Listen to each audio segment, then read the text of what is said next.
Hello everyone. एक बार फिर से आप सभी का स्वागत है हमारे एडवांस लेक्चर में।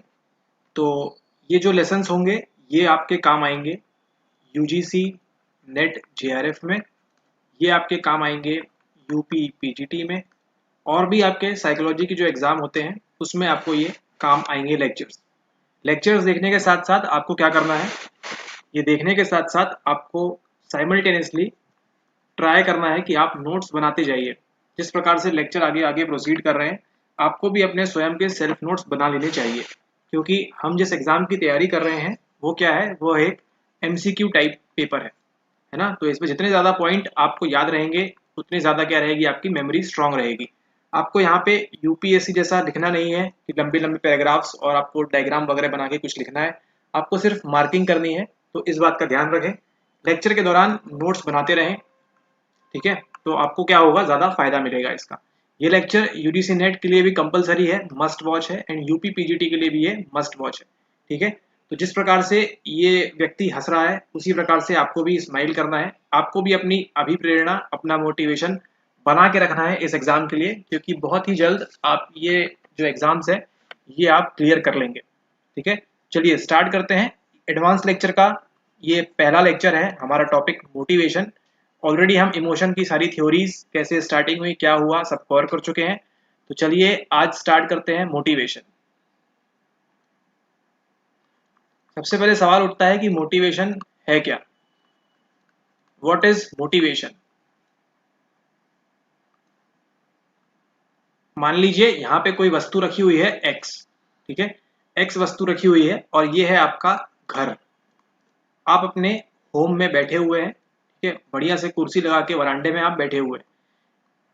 ये वस्तु आपको चाहिए, ठीक है। आप यहाँ घर में बैठे हैं, आपको ये वस्तु चाहिए, आप क्या करेंगे, आप और ये समझ लीजिए ये मार्केट है, ठीक है, और यहाँ पे वो वस्तु रखी हुई है। मान लीजिए ये कोई खाने की चीज़ है, ठीक है, या फिर मान लीजिए ये नोट्स हैं या कोई भी चीज़ है। तो यहाँ पे क्या है, आपको इस चीज़ की, ये एक्स वस्तु की क्या है, आपको ज़रूरत है ना। ज़रूरत इन द सेंस आपको नीड है उस वस्तु की, ठीक है। आप यहाँ घर में बैठे हैं, घर में अकेले हैं, खाने को कुछ नहीं है, तो आपको जब यहाँ पे जाएंगे तो क्या मिलेगा, आपको खाने को मिलेगा, ठीक है। फिर मान लीजिए आपके पास नोट्स नहीं है, आपका कल एग्जाम है, आप कहाँ जाएंगे, यहाँ पे जाएंगे, तो आपको क्या मिलेगा, नोट्स मिलेगा, ठीक है। ऐसा नहीं घर बैठे बैठे आपको नोट्स मिल जाएंगे, इसके लिए क्या करेंगे आप घर से बाहर निकलेंगे, दरवाजा खोलेंगे, एक पूरी क्या चलेगी, प्रोसेस चलेगी, है ना। एक पूरी प्रोसेस चलेगी और तब जाके एंड में आपकी यहाँ पे नीड जो है सेटिस्फाइड होगी, ओके। ये आपकी नीड सेटिस्फाइड होगी यहाँ पे जाने के बाद। तो मोटिवेशन को हम कह सकते हैं कि ये एक ऐसी प्रक्रिया है, ठीक है, एक ऐसी प्रक्रिया, एक ऐसी प्रोसेस है जिसके अंदर क्या है, जो क्रियाएं हैं वो स्टार्ट होंगी, है ना। आपको जरूरत पड़ी, स्टार्ट हुआ, आप डायरेक्ट करेंगे उसको, है ना। आप गाड़ी से जाएंगे अपनी उस लोकेशन तक, ठीक है, डायरेक्शन देंगे उसको। देन फिर इसको कंटिन्यू रखेंगे कब तक, जब तक वो जो एक्स वस्तु है वो आपको रिसीव नहीं हो जाती, है ना, आपको वो मिल नहीं जाती, तब तक आप ये चालू रखेंगे। तो ये जो पूरी प्रोसेस है ये क्या है, यही आपका मोटिवेशन है, यही आपकी अभिप्रेरणा है। आपको अभिप्रेरणा, मोटिवेशन कहाँ से मिला कि अच्छा आपको आज ये खाना है और या फिर आपको ये नोट्स पढ़ना है, ठीक है। तो उसका मोटिवेशन के लिए आपने क्या किया, ये एक पूरी प्रोसेस करी। इसी को क्या कहते हैं हम, इसी को हम कहते हैं मोटिवेशन, ठीक है। ये लिया गया है आपके लैटिन का एक शब्द था, इसका शब्द जो था वो था मूवेर, ठीक है। इसका मतलब ही होता है टू मूव, ठीक है। मतलब क्या होता है इसका, मूवेर का इसका मतलब होता है टू मूव, ठीक है। आप भी अपने घर से कहाँ मूव कर गए, उस एक्स लोकेशन तक आप मूव कर गए। क्यों, क्योंकि आपको क्या थी, आपको नीड थी, आपको जरूरत थी, है ना। इसलिए हमने इसको लिया है मूवेर से, जिसका मतलब क्या होता है, मूव करना। इसी को हम एक और एग्जांपल से समझ लेते हैं। मान लीजिए आप अपने घर में बैठे हैं, आप अकेले हैं, ठीक है। अकेले घर में बैठ के आप अपनी पढ़ाई कर रहे हैं यूजीसी नेट की, यूपी पीजीटी की, ठीक है। अचानक से क्या होता है, आपको लगती है भूख, जो कि क्या होगी, हंगर। जैसे ही आपको हंगर लगती है, आप क्या करते हैं, आप जहां पढ़ रहे हैं अपनी सीट पे आप खड़े हो जाते हैं, जिस कुर्सी पे आप बैठे हैं, कुर्सी पे तो आप नहीं बैठ के पढ़ते हैं, आप पलंग पे बैठ के या बिस्तर पे बैठ के पढ़ाई करते हैं। तो वहां से क्या करते हैं, वहां से आप उठ जाते हैं, ठीक है। उठने के बाद क्या करेंगे, आप अपने पैरों की मदद से क्या करते हैं, डायरेक्शन है ना, दिशा देते हैं कहाँ तक, अपने किचन तक, है ना। किचन में जाके आपको दिखता है कि वहां पे एक चिप्स का पैकेट रखा हुआ है, ठीक है, चिप्स का पैकेट रखा हुआ है, आपको मालूम है। तो ये पलंग से उठना, ठीक है, ये आपने उठे, देन फिर डायरेक्शन दिया आपने, किचन तक पहुंचे, ठीक है, और फिर वो चिप्स का पैकेट, ये क्या है, ये जो पूरी प्रोसेस है, इसी को क्या कहते हैं, इसी को कहते हैं हम अभिप्रेरणा, ठीक है। आपको अभिप्रेरणा हुई कि आपको चिप्स खाना है, उसके लिए आपकी नीड थी, पहले आपकी नीड ने क्या किया, आपको मोटिवेट किया कि आपको कहाँ जाना है, आपको ये चिप्स तक पहुंचना है, इसके लिए आपने डायरेक्शन किया। ठीक इसी प्रकार से आपकी नीड है कि आपकी क्या नीड है कि आप मनोविज्ञान के सारे टॉपिक्स अच्छे से कवर करें, ठीक है ना, अपने एग्जाम के लिए, ताकि आप क्या कर सकें, अपना यूपीपीजीटी और यूजीसी नेट क्लियर कर सकें, है ना।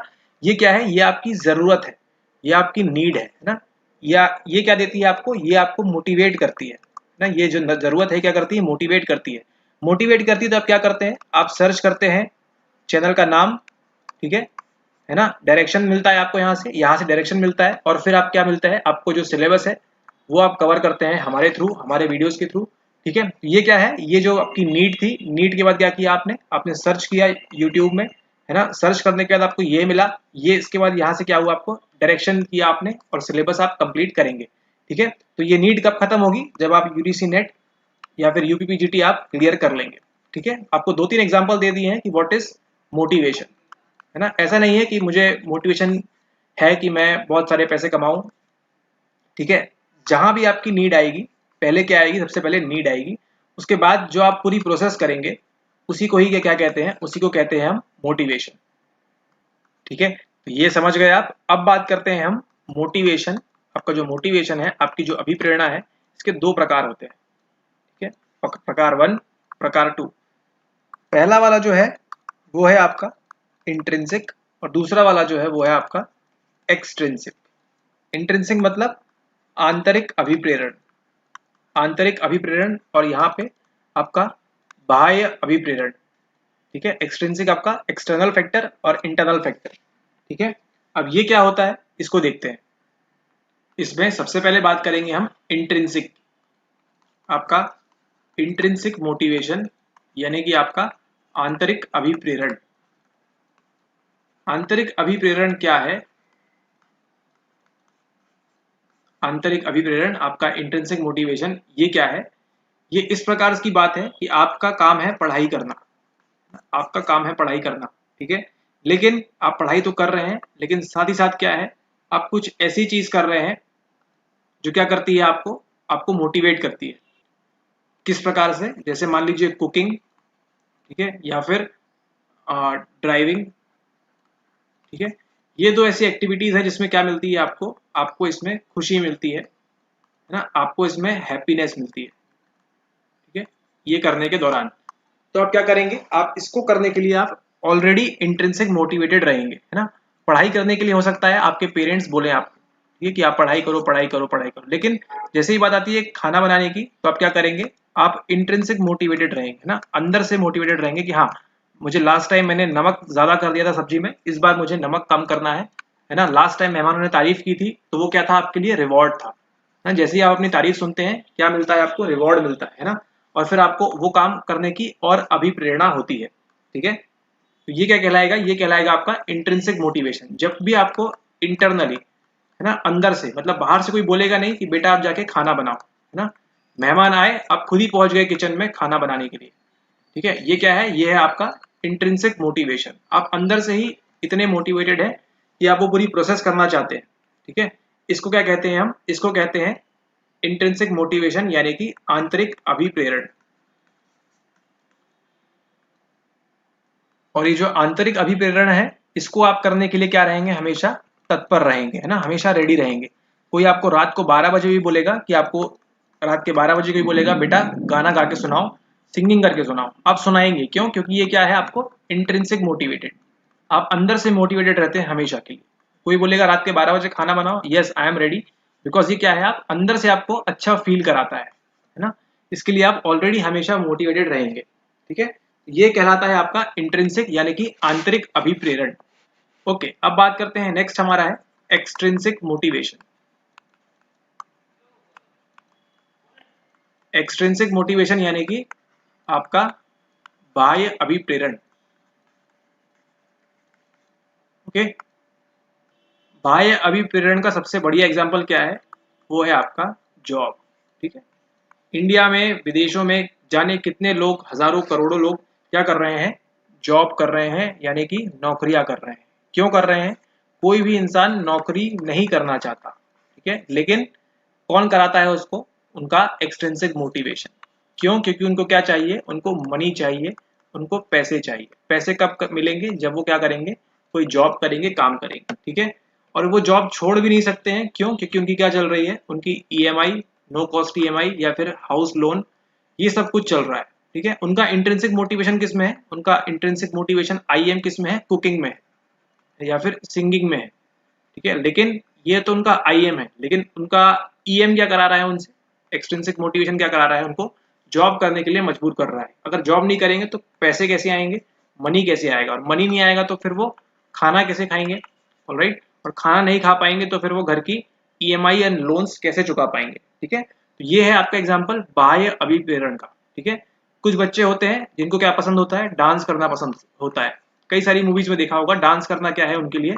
उनके लिए आईएम का काम करता है, यानी कि इंट्रिंसिक मोटिवेशन का काम करता है। लेकिन उनके घर वाले क्या बोलते हैं? आप जॉब करो या फिर आप कोई शॉप खोलो। ठीक है, कई सारी मूवीज आपने देखी होंगी उसमें। ठीक है, कि कैसे एक अंडे वाले का बेटा क्या करता है? उसको शॉप खोलनी पड़ती है, जबकि उसका इंटरेस्ट किस में रहता है? डांस करने में रहता है। ठीक है, तो ये क्या कराता है? ये एक्सट्रिंसिक मोटिवेशन है। उसको भी मालूम है कि अगर ये काम नहीं करेगा तो घर में पैसे नहीं आएंगे and then all the problems will get started. ठीक है, तो ये है आपके दो टाइप के। हमने समझ लिया सबसे पहले मोटिवेशन क्या होता है। ठीक है, कोई भी नीड को हम फिनिश करने के लिए मोटिवेटेड रहते हैं।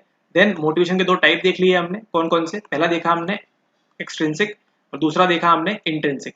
एक्सट्रिंसिक मोटिवेशन में क्या रहेगा? आपको एक्सटर्नल फैक्टर्स मिलेंगे आपको मोटिवेटेड रहने के लिए, है ना। आप मोटिवेटेड रहेंगे मनी के लिए, ठीक है, इसलिए आप काम करेंगे। देन इंट्रिंसिक में क्या होगा? इंट्रिंसिक में आपको क्या मिलेंगे? इसके अंदर आपको रिवॉर्ड्स मिलेंगे, है ना, रिवॉर्ड्स मिलेंगे। साथ ही साथ क्या मिलेगा आपको? ये चैलेंजिंग लगेगा, है ना। लास्ट टाइम आपने 10 लोगों के लिए खाना बनाया था, इस टाइम आप 20 लोगों के लिए खाना बनाएंगे, राइट। और साथ ही साथ क्या रहेगा आपको? इसमें फन लगेगा, है ना। डांस करने में आपको फन रहेगा, सिंगिंग में आपको फन रहेगा। लेकिन क्या आपने कभी सुना है कि कोई जॉब करते हुए फन करता है या फिर उसको मजा आता है जॉब करने में? ऐसा बिल्कुल नहीं। ठीक है, तो हमने देख लिया ईएम एंड आईएम के लिए डिफरेंस क्या क्या है, उसको हमने देख लिया। नीचे आप बताइए कमेंट करके कि आपका इस एग्जाम में आईएम काम करता है या फिर इसमें ईएम काम करता है। Alright, okay. अब इसके अंदर एक होता है आपका लेवल ऑफ आउटकम, है ना, आउटकम एंड एफर्ट। आप कितना लेवल से एफर्ट लगाएंगे, है ना, level of effort and outcome. आपका जो आउटकम निकलेगा एंड जो आपका एफर्ट लगाएंगे वो डिपेंड किस पे करेगा? वो डिपेंड करेगा कि आप आईएम है आपके अंदर या फिर ईएम है। अगर आप एक्सटेंसिव मोटिवेशन की वजह से आप पढ़ाई कर रहे हैं तो आप क्या करेंगे? कम एफर्ट लगाएंगे, जैसा आप 10वीं 12वीं में करते थे, है ना। आपको सिर्फ पढ़ना रहता था। क्यों? क्योंकि घर वाले बोलते थे कि एक बार 10th कर लो, 12th कर लो, है ना। तो वहां पे एक्सटेंसिव मोटिवेशन था, इसलिए आपका क्या था? लेवल ऑफ एफर्ट कम था। ठीक है, आप इतने सारे वीडियोस नहीं देखते थे और ना ही इतनी सारी किताबें पढ़ते थे। ठीक है, इसलिए क्या हुआ? जो आउटकम निकला वो भी क्या था? लो था, है ना। आउटकम जो निकला वो भी क्या था? लो था, यानी कि कम था, क्योंकि आपने तब इंटरेस्ट नहीं दिखाया। अब क्या हो रहा है? इसी के अंदर आपका अब क्या बढ़ गया है? इसके अंदर आपका अब आईएम बढ़ गया है। ठीक है, अब आप नेट की तैयारी, यूपी पीजीटी की तैयारी क्यों कर रहे हैं? कि आपको अंदर से ये जॉब चाहिए, अंदर से ये काम करना है ना, इंट्रिंसिक मोटिवेशन के लिए आप कर रहे हैं। ठीक है, इसलिए क्या हो गया? आपका लेवल ऑफ एफर्ट बढ़ गया। आप कई सारे वीडियोस देखते हैं, है ना, नंबर ऑफ वीडियोस देखते हैं, और जो इसका आउटकम आएगा वो भी क्या आएगा? हाई आएगा एंड पॉजिटिव आएगा। ठीक है, तो आप समझ गए कि आपका जो आउटकम है, जो रिजल्ट निकलेगा, आउटकम रिजल्ट जो भी रहेगा, और लेवल ऑफ एफर्ट, आप कितना एफर्ट लगाएंगे, ये दोनों चीजें नंबर 1 एंड नंबर 2 किस पे डिपेंड करेगी? ये सिंपली डिपेंड करेंगी आपके मोटिवेशन के ऊपर, है ना। आपका कौन सा टाइप का मोटिवेशन है ना, टाइप ऑफ मोटिवेशन के ऊपर डिपेंड करेगी। ठीक है, ये बात किसने बताई है? ये बात बताई है आपके मिस ड्वेक ने। सॉरी, यहाँ पे वो ड्वेक नहीं है, यहाँ पे वो टेरेसा एमाबिल है ना। ये वही एमाबिल है जो किस में आई थी, ये आपके दूसरे अभी आएंगे आगे। ये जो टेरेसा एमाबिल है, ये कहाँ पे आई थी? ये आपके आई थी 2021 के पेपर में। ठीक है, तो इस महिला को जरा हम देख लेते हैं किस प्रकार से दिखती हैं ये। ठीक है, ये देखिए, ये जो महिला है ये नीले सूट में, इनका नाम है साइकोलॉजिस्ट टेरेसा एमाबिल। ये थी आपके 1976 में, इन्होंने एक एक्सपेरिमेंट किया था, उसमें बताया था कि हमने क्या देखा अभी, आउटकम एंड एफर्ट, है ना, ये दो चीजें देखी हमने, ये क्या डिपेंड करेगी कौन किस टाइप का मोटिवेशन है। ठीक उसी प्रकार से इन्होंने जो एक्सपेरिमेंट किया उसमें क्या किया था, उन्होंने चिल्ड्रंस के ऊपर, बच्चों के ऊपर देखा, क्या देखा उन्होंने कि जो क्रिएटिविटी थी, आप ही बताइए, जो क्रिएटिविटी है, जो सृजनात्मकता है ना, वो कहाँ पे हाई होगी, क्या वो आईएम के अंदर हाई होगी या फिर वो ईएम के अंदर हाई होगी, हाई होगी यानी बढ़ी हुई रहेगी, बताइए किसके अंदर रहेगी, ये बट ऑब्वियस आपके इंट्रिंसिक में हाई रहेगी। ठीक है, तो जब भी उन्होंने क्या किया, क्रिएटिविटी के लिए जो उन्होंने एक्सपेरिमेंट किया उसमें उन्होंने देखा कि अगर जो बच्चे हैं वो एक्सटर्नल मोटिवेशन है उनके अंदर, है ना, उनको काम करने का मन नहीं है, तो क्या हुआ, क्रिएटिविटी क्या हुई है वहां पे, क्रिएटिविटी वहां पे डिक्रीज हुई है। ठीक है, लेकिन जैसे ही अगर बच्चा इंटरनली मोटिवेटेड है वो काम करने के लिए, तो क्या हुआ है, वो क्रिएटिविटी जो है वहां पे, डिग्री ऑफ क्रिएटिविटी जो है वो इंक्रीज हो गई है। ठीक है, जब क्या रहेगा, वो आईएम रहेगा, इंट्रिंसिकली मोटिवेटेड रहेगा तब उसके अंदर। ठीक है, तो ये कहा किसने, टेरेसा एमाबिल। अब यहाँ पे क्रिएटिविटी की बात से आपको याद आएगा कि 2021 का जो सवाल किया था उसमें एक इन्होंने क्रिएटिविटी के बारे में ही जो हमने देखे थे 4 ऑप्शन, तो इन्हीं का नाम आया था वहां पे, टेरेसा एमाबिल का। ठीक है, आप देख रहे हैं किस प्रकार से चीजें लिंक होती हैं। ठीक है, तो इन्होंने किस पे काम किया, मोटिवेशन पे तो काम किया ही किया, मोटिवेशन पे किया, साथ ही साथ क्रिएटिविटी के अंदर भी। तो मान लीजिए अगर 22 में सवाल देखने मिले तो शॉक नहीं होना, सही टिक करना है वहां पे। ओके ओके, अब चलते हैं आगे। अब हम इतनी बात कर रहे हैं मोटिवेशन की, तो हम ये भी देखते हैं कि इसकी शुरुआत कैसे हुई। जैसे ही साइकोलॉजी एक शिक्षा की फील्ड बनी, है ना, स्टडी होने लगी साइकोलॉजी के अंदर, तो क्या हुआ, इन लोगों ने सोचा कि हम पढ़ते हैं किसके बारे में, हम पढ़ेंगे अब मोटिवेशन के बारे में। ठीक है, मोटिवेशन के बारे में यानी अभिप्रेरणा के बारे में हम क्या करेंगे, किस तरह काम करती है, उन्होंने क्या काम किया, इस पे रिसर्च करना स्टार्ट कर दिया। तो जो पहले सबसे पहले थ्योरी आई वो क्या कहती थी, वो ये कहते थे कि हम क्या हैं, बायोलॉजिकल, है ना, बायोलॉजिकली डिटरमाइंड, मतलब हमारी जो जैविकीय है, हमारा मोटिवेशन उस पर डिपेंड करता है। ठीक है, जिसकी सब किसके अंदर होती है, सभी एनिमल्स के अंदर बायोलॉजी, एंड सभी ह्यूमंस के अंदर। ठीक है, उस पर डिपेंड करता है हमारा मोटिवेशन, सबसे पहले अप्रोच में ये कहा गया। और साथ ही क्या कहा गया, साथ ही साथ ये कहा गया कि हमारे जो कुछ पैटर्न्स ऑफ बिहेवियर होते हैं ना, पैटर्न्स ऑफ बिहेवियर, हम किस प्रकार व्यवहार करेंगे, क्या होता है, जन्मजात हमको मिलता है ना, इन्नेट पैटर्न्स ऑफ बिहेवियर, हमको कुछ जन्मजात पैटर्न्स मिले हैं कि अगर हमको डर लग रहा है तो क्या करेंगे, हम भागेंगे, है ना, अगर खतरा है तो। ठीक है, खतरे के समय क्या होता है, हर कोई इंसान भागता है, ऐसा किसी को सिखाया जाता है क्या, नहीं, ये क्या है, ये एक इन्नेट पैटर्न है। ठीक है, अगर कोई आपके पीछे चाकू लेके भाग रहा है तो क्या करेंगे आप भी वहां से भागेंगे। ये क्या है, एक इन्नेट पैटर्न ऑफ बिहेवियर है। ठीक है, जैसे कोई अगर आपको स्लैप करने के लिए अपना हाथ उठाता है, ठीक है, तो पहला रिएक्शन क्या होता है आपका, आप बचने के लिए जाते हैं, है ना, ये किसी ने सिखाया नहीं आपको, ये ऑटोमेटिकली होता है। ऐसा क्यों, क्योंकि हम कुछ चीजें क्या कर रहे हैं, हम, ये हमारा इन्नेट पैटर्न है ना, ये क्या है हमारी, इसको हम कहते हैं इंस्टिंक्ट, है ना, बेसिक इंस्टिंक्ट करके एक मूवी आई थी, वैसा ही ये इंस्टिंक्ट है जो क्या बताता है, हमारी स्वाभाविक प्रवृत्ति के बारे में बताता है। ठीक है, कि हम किस प्रकार से रिएक्ट करेंगे, तो इन्हीं दोनों की वजह से क्या कहते हैं, हम मोटिवेटेड रहते हैं, ऐसा कहना था जो पहले साइकोलॉजिस्ट थे, थ्योरिस्ट थे, उनका ये कहना था। जिस प्रकार जानवर क्या करते हैं, जानवर क्या करते हैं, माइग्रेट करते हैं, है ना, सीजन टू सीजन, अगर जहाँ पे ठंडी है तो कहाँ चले जाएंगे, वो गर्म स्थल के पे चले जाएंगे, है ना, यहाँ पानी गिर रहा है तो क्या करेंगे, गर्म स्थान पे चले जाएंगे, और बहुत ज्यादा गर्मी हो गई तो क्या करेंगे, वाइस वर्सा, ये चेंज करते रहेंगे। ठीक है, ये क्या है, ये उनकी स्वाभाविक प्रवृत्ति है ना, उनके स्वभाव में है ये। ठीक है, साथ ही साथ क्या करते हैं, इन लोग अपनी टेरिटरी सेट करते हैं, है ना, टेरिटरी बनाते हैं अपनी, जिससे क्या होता है, उनको प्रोटेक्शन मिलता है। ठीक है, आपने देखा होगा डॉग्स के अंदर सबसे ज्यादा ये देखने को मिलता है कि एक टेरिटरी के अंदर ही वो जो श्वान है, जो कुत्ता है, वो उतनी टेरिटरी में ही यहाँ वहां विचरण करेगा एंड घूमेगा। ठीक है, उसके बाहर जैसे ही जाएगा यहाँ पे भी किसी डॉग की टेरिटरी होगी तो क्या करेगा, वो इसको खाने के लिए आ सकता है या फिर काटने के लिए आ सकते हैं। ठीक है, तो आपने अधिकतर देखा होगा डॉग्स क्या करते हैं, एक प्रकार से टेरिटरी का निर्माण करते हैं। ठीक है, उनको मालूम है कि इसके बाहर जाएंगे तो हमको क्या है, खतरा है ना, और उस टेरिटरी के अंदर क्या है, वो प्रोटेक्टेड है, ऐसा उनको लगता है। ठीक है, ऐसा ही सेम चीजें साथ ही साथ क्या होता है, मेटिंग। मेटिंग का जब सीजन आता है, ठीक है, तो जो नर एंड मादा पशु है क्या करते हैं, एक दूसरे की तरफ अट्रैक्ट होते हैं, है ना। सेम चीजें, ये जो तीनों चीजें बताई अभी, ये सेम चीजें किस में लागू होती हैं, हमारे ह्यूमंस में भी लागू होती हैं। ठीक है, इसलिए क्या कहते हैं, जो मोटिवेटेड रहते हैं, ठीक है, कि ह्यूमंस को क्या करना है, रिप्रोड्यूस करना है ना, रिप्रोडक्शन करना है। ठीक है, इसके लिए क्या शो करते हैं, वो सेक्सुअल बिहेवियर शो करते हैं। ठीक है, रिप्रोडक्शन के लिए, साथ ही साथ अपनी टेरिटरी को बचाने के लिए, है ना। टेरिटरी को बचाने के लिए क्या हो जाते हैं, हम एग्रेसिव हो जाते हैं।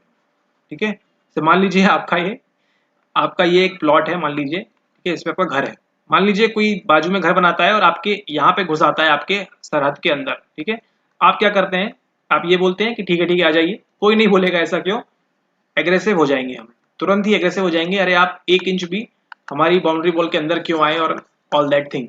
ठीक है, तो ये क्या है, ये सारी हमारी इन्नेट पैटर्न ऑफ बिहेवियर कह सकते हैं, है ना। Innate pattern of behaviour same किसके अंदर होता है, ये जानवरों के अंदर भी होता है, एंड यही किसके अंदर होता है, ह्यूमंस के अंदर भी होता है। तो जो पहले साइंटिस्ट थे, जो मिस्टर जेम्स डॉगलस, है ना, इन लोगों का यह कहना था कि हम जो भी हैं, हम मोटिवेटेड क्यों रहते हैं, क्योंकि उसमें क्या है, बायोलॉजिकल फैक्टर्स हैं। इवोल्यूशन जिस प्रकार से हो रहा है हमारा, बायोलॉजिकल फैक्टर्स और हमारे जो इन्नेट पैटर्न, या फिर हम जिसको स्वाभाविक प्रवृत्ति कहते हैं, इंस्टिंक्ट्स, उनके अकॉर्डिंग ये डिपेंड करता है। ठीक है, ऐसा कहना था उनका।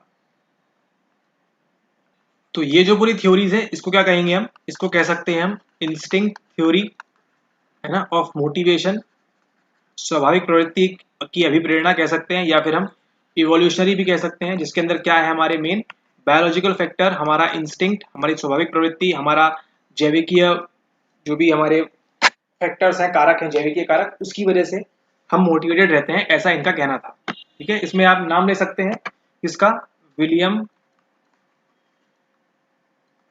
मैकडॉगल का, ना, इनका नाम ले सकते हैं आप इसके अंदर, और जेम्स का भी ले सकते हैं 1890 के आसपास। ठीक है, तो ये थी सबसे पहले थ्योरी हमारी किसके पास, मोटिवेशन के लिए। लेकिन चूंकि ये सक्सेसफुल नहीं रही और धीरे धीरे क्या हो गई, ये फेड होती चली गई, है ना, फेड होती चली गई। क्यों, कारण क्या है उसके पीछे, कि इन लोगों ने क्या किया, हमारा जो ह्यूमन बिहेवियर है, इसको इन्होंने क्या किया, डिस्क्राइब तो किया, है ना, लेकिन बताया उन्होंने कि अच्छा ऐसा होता है, टेरिटरी होती है, मीटिंग होती है, इस प्रकार की चीजें, लेकिन इसको क्या नहीं कर सके उन लोग, एक्सप्लेन नहीं कर सके, है ना। और एक्सप्लेनेशन तो हमको चाहिए होता है। ठीक है, डिस्क्राइब तो किया हुआ है कि हाँ ये ऐसा ऐसा होता है, लेकिन जब तक हमको उसका एक्सप्लेनेशन नहीं मिलता, हम उसको कैसे ट्रू मान सकते हैं। ठीक है, तो केवल एक्सप्लेनेशन नहीं मिला, इस वजह से क्या होगा, ये थ्योरी फेड अवे हो गई, ये थ्योरी हट गई। ठीक है, लेकिन जाते जाते एक अच्छी बात ये कर गई कि हमारे हेरिडिटरी फैक्टर्स, ठीक है, हम जो हमारा जो मोटिवेशन है उसके अंदर हमारे हेरिडिटी, जीन्स वगैरह, ये सब उन्होंने बता के चले गए। ठीक है, कि इसके अंदर हमारे क्या है, हमारे वंशानुगत कारक, वंशानुगत कारक है हमारे बिहेवियर के लिए। हमारा जो बिहेवियर है, मोटिवेटेड बिहेवियर, उसके लिए क्या रिस्पॉन्सिबल है, हमारी हेरिडिटी रिस्पॉन्सिबल है ना। जितनी भी स्टडीज हुई है हमारे पास, ठीक है, किस पे, जेनेटिक्स पे जितनी भी स्टडीज हुई हैं, वो भी ये रिवील करती है कि हमारी जो हेरिडिटी है, ये अकाउंट करती है लगभग 50% तक। ठीक है, ठीक है, तो हमारा जो बिहेवियर है किससे कंट्रोल्ड होता है, हमारा जो बिहेवियर भी है कुछ हद तक किससे कंट्रोल होता है, हेरिडिटी से, है ना, वंश से कंट्रोल होता है कुछ हद तक। ऐसा बता के चले गए कौन, इंस्टिंक्ट थ्योरी जिन्होंने दी, है ना, इंस्टिंक्ट थ्योरी या फिर इवोल्यूशनरी थ्योरी ऑफ मोटिवेशन हम कह सकते हैं। Right, okay. इसके बाद नेक्स्ट आती है हमारे पास very important, drive reduction theory. नाम से समझ में आ रहा होगा आपको, क्या करेंगे इसमें, ड्राइव रिड्यूस करेंगे हम।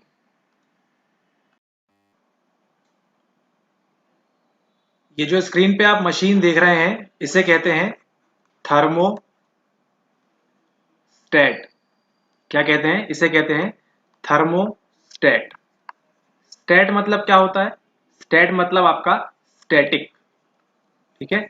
और थर्म क्या होता है? आप सभी जानते हैं थर्मामीटर क्या मेजर करता है? हमारा टेम्परेचर, बॉडी का टेम्परेचर, ठीक है, यानी temperature static.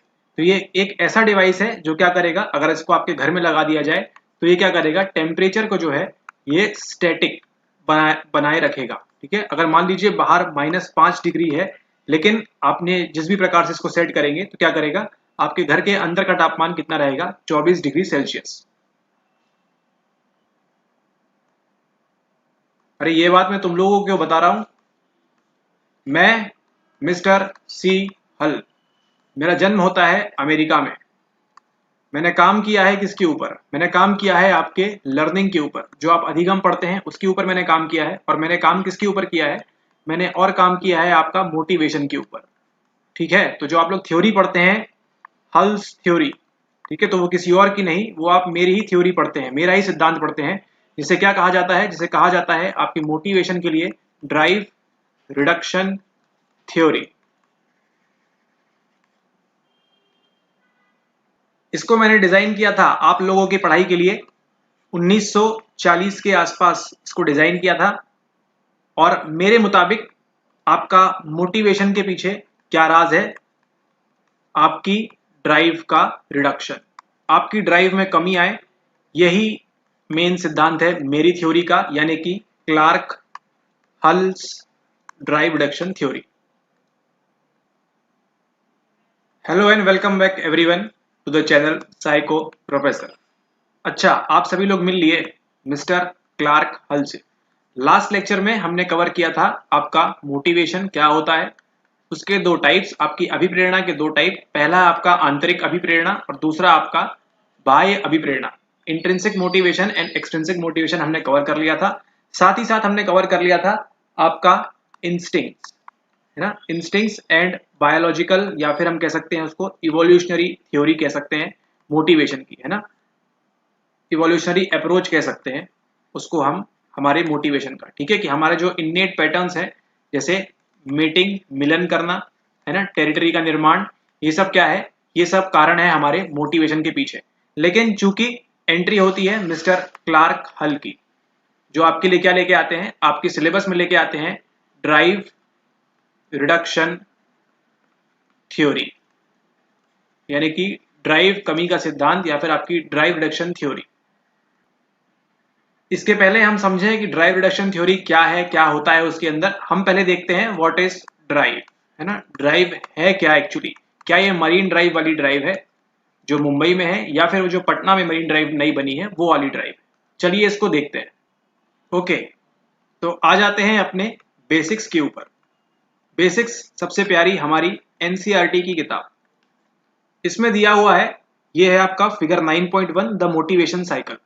Need, drive, arousal, goal directed behaviour, achievement and reduction of arousal. यानी कि इसको अगर हम निमोनिक सेट करें, जो आज के बाद आप भूलेंगे नहीं, ठीक है, नीड, ड्राइव, अराउजल, एनडीए का एग्जाम होता है आपका, ठीक है, and goal directed, achievement and R, ठीक है। एनडीए घर आप ऐसे कर सकते हैं, एनडीए का घर, जैसे भी आपको याद रखना हो, ठीक है, एनडीए गार, इस तरह से आप याद रख सकते हैं आपके एग्जाम के लिए, ठीक है। ये मोटिवेशन साइकिल बताई गई है। सबसे पहले क्या होगी, आपको जरूरत होगी, आपके क्या होगी, सबसे पहले आपको नीड होगी, नीड के बाद देन नेक्स्ट हम मूव करेंगे ड्राइव के ऊपर, ड्राइव के बाद क्या होगा, आपको अराउजल आएगा, है ना, फिर आपका क्या करेंगे, गोल डायरेक्टेड बिहेवियर हो जाएगा आपका, फिर जैसे ही आपको चीज मिल जाएगी, अचीवमेंट, है ना, उसके बाद क्या होगा, आपका अराउजल जो था उसका कमी आ जाएगी, है ना। ये देख लिया आपने, ये सिर्फ आपको निमोनिक के लिए सेट किया था, एनडीए गार, है ना, need, drive, arousal, goal directed behaviour, A for achievement and R से रिडक्शन होगा आपके अराउजल का। एक बार आप यहाँ पे देख लीजिए, सबसे पहले क्या होगी, आपको आवश्यकता है ना, आपको रोटी खाने की आवश्यकता है, ठीक है, आवश्यकता है। इसके बाद क्या होगा, आपको ड्राइव आएगी, ठीक है, ड्राइव आएगी कि आप किसकी तरफ जाएंगे, आप फिर देन अंतर्नोद की तरफ जाएंगे, ये आपकी ड्राइव है, ये आपकी नीड है। फिर क्या होगा, आपको उद्वेलन होगा, अराउजल, अरे वाह इतनी अच्छी रोटी, वाह, है ना। फिर आप क्या करेंगे, उसके लिए लक्ष्य निर्दिष्ट व्यवहार वैसा करने लगेंगे। आप क्या करेंगे, पहले आटा गूंथेंगे, देन उसमें पानी मिलाएंगे, मतलब ये साथ ही में होगा, देन क्या करेंगे आप गैस जलाएंगे, ठीक है। देन क्या करेंगे आप उस पर तवा रखेंगे, ठीक है। उसके बाद क्या होगा, आपको रोटी गर्मा गर्म खाने को मिलेगी घी के साथ, ठीक है। तो क्या होगा आपकी उपलब्धि। एंड देन जैसे ही आप रोटी खा लेंगे आपको पढ़ाई करने का बिल्कुल मन नहीं करेगा। मीन्स आपका रोटी का जो उद्वेलन था, आपका रोटी खाने के लिए गर्मा गर्म रोटी, वो उसकी क्या हो जाएगी, उद्वेलन की कमी हो जाएगी, ठीक है। फिर क्या होगा, कल सुबह होगी, देन आपको फिर भूख लगेगी, फिर आवश्यकता होगी, अंतर्नोद। सो ये नेवर एंडिंग साइकिल क्या चलता रहेगा, आपके जीवन में चलता रहेगा जब तक आपकी सांसें बनी हुई हैं तब तक, ठीक है। तो ये है आपका अंतर्नोद, ये है ड्राइव, ठीक है। ये क्या है, ये ड्राइव है, नीड ड्राइव। तो इसी अंतर्नोद का क्या करना है, रिडक्शन करना है। मतलब जैसे ही आपके अंतर्नोद में क्या आ जाएगी, कमी आ जाएगी, उसकी बात कौन करता है, उसकी बात करता है मिस्टर क्लार्क हल, है ना, जिनकी थ्योरी है क्लार्क हल की। ओके, तो आप समझ गए अभी ड्राइव क्या है। ड्राइव है आपका अंतर्नोद। ओके, ड्राइव आपकी अंतर्नोद है। तो इसी की बात करते हैं मिस्टर सी हल, है ना, जिसको बाद में किसने, कोई स्पेंस करके नाम था, उन्होंने भी इसको आगे डेवलप किया। लेकिन मेनली हम बात करेंगे क्लार्क हल की, hulls theory of drive reduction theory, ठीक है। इसमें सबसे पहले क्या होता है, सबसे पहले हमने क्या देखा, हमको थी जरूरत, है ना, हमको थी नीड, ठीक है। ये नीड क्या होती है, आपकी जरूरत किसी ऐसी चीज की जो किसके लिए जरूरी है, आपके सर्वाइवल के लिए, आपके जिंदा रहने के लिए जरूरी है। उसकी बात करें तो इसमें हमारे पास दो चीजें हैं, फूड जो सभी के लिए जरूरी है, खाना भोजन, एंड देन वाटर पानी, नीर जल, जो भी आप कहना चाहें, ठीक है। तो जब भी क्या होता है, ऑर्गेनिज्म को क्या होती है, नीड होती है ना। ऑर्गेनिज्म को क्या होती है, आप एक ऑर्गेनिज्म है ए, आपको क्या है, नीड है आपको, ठीक है। इससे क्या होता है, एक साइकोलॉजिकल टेंशन डेवलप होता है, साइकोलॉजिकल टेंशन डेवलप होता है, साथ ही साथ क्या होता है, और एक शारीरिक अराउजल होता है ना, उद्वेलन भी होता है अंतर्नोद के साथ साथ, ठीक है। तो इसकी जब प्राप्ति हो जाती है, ठीक है, तो क्या होता है, फिर टेंशन रिड्यूस हो जाता है। जैसी आपकी जरूरत पूरी हुई, जो हमने देखा था अभी रोटी के एग्जांपल में, आपको क्या थी, रोटी की जरूरत थी। इससे क्या हुआ, आपको एक साइकोलॉजिकल टेंशन बनी सबसे पहले, है ना, कि अरे मैं भोजन नहीं खाऊंगी तो क्या होगा, है ना, हो सकता है मैं भूखी रह जाऊं, या फिर सर्वाइवल में भी दिक्कत आ सकती है, ठीक है। साथ ही साथ क्या होगा, आपके बॉडी में आपके पेट गुड़गुड़ाने लगेगा, है ना, ये सब चीजें होंगी, आपके अराउजल होगा यहाँ पे फिजियोलॉजिकल रूप में, ठीक है। साइकोलॉजिकल टेंशन होगी आपको, एंड अराउजल होगा आपको, और जैसे ही आपकी नीड कंप्लीट हो जाएगी तो क्या होगा, आप वापस शांत हो जाएंगे और टेंशन की कमी हो जाएगी, ठीक है। यहाँ पे ये जो टेंशन है, जो टेंशन का माहौल बन गया है, इसी को क्या कहा गया है, इसी को कहा गया है आपकी ड्राइव, ठीक है। इसी को कहा गया है आपका अंतर्नोद, ठीक है। जैसे ही आपके टेंशन कम हो जाएगी, मतलब जो टेंशन है उसको क्या कहा गया है, उसी को ड्राइव कहा गया है ना, यहाँ पे अंतर्नोद। अब हम बात करेंगे उस रोटी वाले एग्जांपल की। इसमें क्या होगा, आपको नीड किसकी है, रोटी की जरूरत है आपको। देन क्या होगा आपका, ड्राइव अराउजल, है ना, अंतर्नोद और उद्वेलन होगा। इसमें क्या होगा, आपको साइकोलॉजिकल टेंशन होगी एंड फिजियोलॉजिकल टेंशन दोनों डेवलप होंगी। इसके बाद क्या करेंगे आप, हमने जो देखा था नेक्स्ट गार था, है ना, गोल डायरेक्टेड बिहेवियर। अब क्या करेंगे आप, रोटी पकाना स्टार्ट करेंगे, वो सब चीजें करना स्टार्ट करेंगे। फिर क्या मिलेगा आपको, नेक्स्ट अचीवमेंट मिलेगा, ठीक है। तो जैसे ही आपका यहाँ अचीवमेंट मिलता है, हमने क्या देखा, वहां पे रिडक्शन हो जाता है आपके अराउजल में, ठीक है। ये जो टेंशन डेवलप हो रही है, ये टेंशन की बात हो रही है यहाँ पे, ठीक है। जो टेंशन यहाँ पे डेवलप हो रही है, ये क्या हो जाएगी, ये कम होना स्टार्ट हो जाएगी, ठीक है। इसलिए इस थ्योरी का नाम क्या पड़ा है, इसका नाम पड़ा है आपका ड्राइव रिडक्शन थ्योरी। अब आपको धीरे धीरे चीजें क्लियर हो रही होंगी, ठीक है, कि जो ड्राइव है, जो टेंशन बन रहा है, उसी को क्या करेंगे हम, रिड्यूस कर देंगे, या रिड्यूस जब हो जाएगी, उसी के सिद्धांत की हम पढ़ाई कर रहे हैं अभी। तो इस ड्राइव रिडक्शन थ्योरी के अंदर क्या चलेगा, हमारे आंतरिक शारीरिक क्रियाएं होंगी हमारे अंदर, ठीक है, ऐसा कह सकते हैं। साथ ही साथ क्या करेंगे हम, इसमें कुछ बिहेवियर भी शो करेंगे, है ना, बाह्य व्यवहार भी आप शो करेंगे, ठीक है। आपको अंदर तो आपका पेट में गुड़गुड़ाहट हो रही है, ठीक है, आपका अगर प्यास लगी है तो आपका गला सूख रहा है, ठीक है, लेकिन ये तो क्या हो गया, ये आंतरिक चल रहा है आपके अंदर, ठीक है। लेकिन बाह्य बिहेवियर में क्या करेंगे आप पानी का ग्लास उठाएंगे, पानी भरेंगे उसमें, या फिर आप रोटी पकाना स्टार्ट करेंगे, ठीक है। तो ये दोनों का जो कॉम्बिनेशन है ना, ये किसकी बात करता है, ये बात करता है आपके ड्राइव रिडक्शन थ्योरी की, अंतर्नोद रिडक्शन कमी सिद्धांत की बात करता है ये, ठीक है। DRT की, मतलब एक चलेगा आपका इंटरनली, आपका जो अराउजल, जो अंतर्नोद, जो उद्वेलन है वो चलेगा इंटरनली। साथ ही साथ आप क्या करेंगे, इसको शो करेंगे कैसे, आपका बिहेवियर से। और बिहेवियर कैसा रहेगा, आपका जो व्यवहार है वो कैसा रहेगा, वो रहेगा आपका एक्सटर्नल। ठीक है, जो भी आप काम करेंगे, रोटी पकाएंगे, गैस पे चूल्हा जलाएंगे, ऑल दैट। ठीक है, इंटरनली क्या है, आपको बहुत तेज भूख लगी है, आपका फिजिकल अराउजल हो गया है ना, ये बात करता है आपकी DRT। इसी के साथ साथ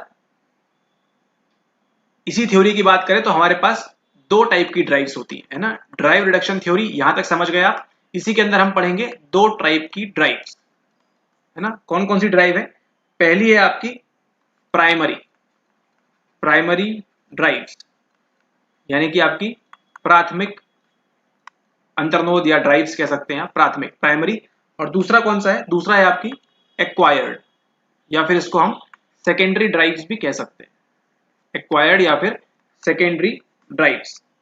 ठीक है, ओके, एक एक करके समझते हैं कि प्राइमरी क्या होता है एंड देन एक्वायर्ड क्या होता है। ओके, सबसे पहले पढ़ेंगे हम प्राइमरी ड्राइव्स, यानी आपकी प्राथमिक ड्राइव। ठीक है, या फिर अंतर्नोद, प्राथमिक अंतर्नोद कह सकते हैं इसे। प्राइमरी ड्राइव्स में किस तरह की ड्राइव्स है, जिसके अंदर क्या होता है, आपका सर्वाइवल, है ना, survival of the fittest, survival किसी भी ऑर्गेनिज्म का नेसेसरी हो जाता है। ठीक है, आपकी सर्वाइवल नीड्स क्या है, आपकी सर्वाइवल नीड्स क्या है, आपकी प्राथमिक ड्राइव्स क्या है आपकी, आपको भोजन मिलना चाहिए एंड आपको पानी मिलना चाहिए। ठीक है, यहाँ पे बात हम सेक्स की भी कर सकते हैं, लेकिन ये थोड़ा सा डिफरेंट कंटेक्स्ट में बात चली जाती है ना। जरूरी है सेक्स, लेकिन हम बात करें तो यहाँ पे भोजन पानी, सेक्स के बिना आदमी रह सकता है, ठीक है, 100 साल तक भी रह सकता है ना, उसकी मृत्यु नहीं होगी अगर उसने सेक्स नहीं किया तो। लेकिन चूंकि अगर, इसलिए यहाँ पे सेक्स नहीं आएगा। ठीक है, वैसे है सेक्स लेकिन यहाँ पे नहीं आएगा। तो लेकिन अगर मान लीजिए किसी को भोजन नहीं मिलेगा तो क्या लगता है आपको, 100 साल तक जिंदा रह सकेगा वो, या फिर उसको पानी नहीं मिलेगा तो क्या वो 100 साल तक जिंदा रह सकेगा, ऐसा पॉसिबल नहीं है ना। इसलिए क्या है, ये जो अंतर्नोद है ये कौन सा है, ये आपका प्राथमिक है ना, प्राइमरी है। अगर ये नहीं मिला तो इंसान, ऑर्गेनिज्म जो भी है, जो भी जीव जंतु है वो वहीं पे खत्म हो जाएंगे, अगर भोजन पानी नहीं मिलेगा तो। ठीक है, इस बात का आप ध्यान रखें। तो प्राइमरी ड्राइव्स में क्या है, जो हमारे सर्वाइवल के लिए, हम जीवित रहने के लिए किसी भी व्यक्ति या जंतु के जरूरी है, ठीक है, उसको कहेंगे हम प्राइमरी ड्राइव्स। ठीक है, क्योंकि आपके शरीर की, आपकी बॉडी की सर्वाइवल नीड्स हैं ये, है ना, भोजन और पानी। ओके, अब बात करते हैं, नेक्स्ट है हमारे पास सेकेंडरी ड्राइव्स या फिर एक्वायर्ड ड्राइव्स कह सकते हैं इसे हम। इसको क्या किया है हमने, एक्वायर किया है।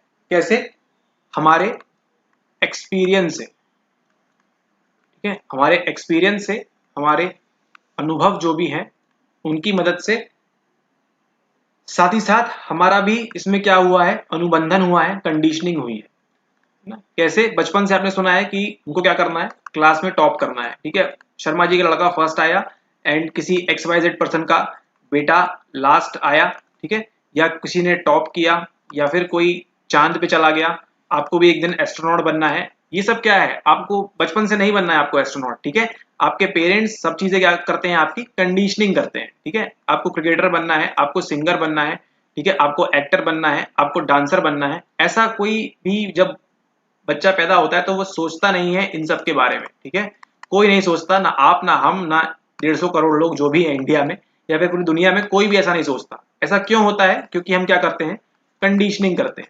बच्चा पैदा हुआ, इंजीनियर बनेगा वो, ठीक है, या फिर वो डॉक्टर बनेगा, या फिर XYZ कुछ भी बनेगा। ये क्या करते हैं, जो पेरेंट्स हैं, टीचर्स हैं, ये क्या करते हैं, ये उसका अनुबंधन करने लगते हैं, कंडीशनिंग करने लगते हैं।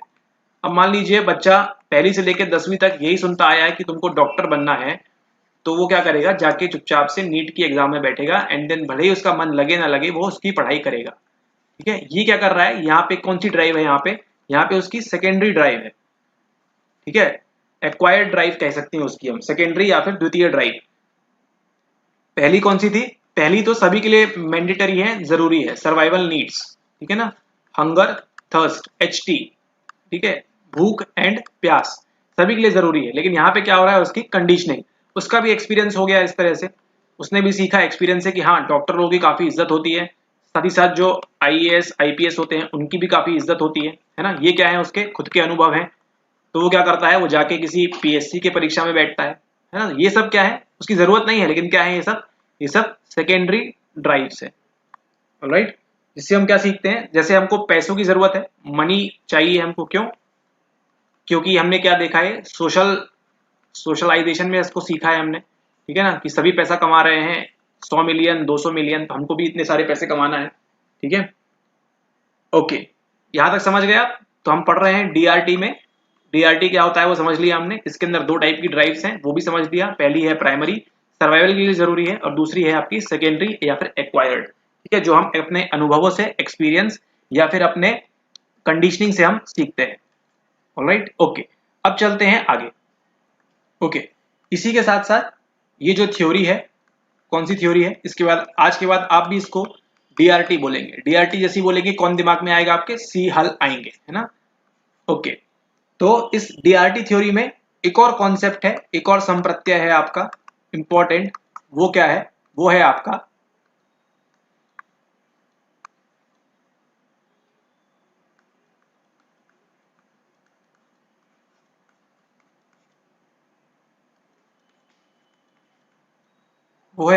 होम्योस्टैसिस, ठीक है। ये क्या है, आपको लेक्चर के स्टार्ट में एक इमेज दिखाई थी, है ना। वहां पे क्या था, वहां पे था आपका थर्मोस्टेट।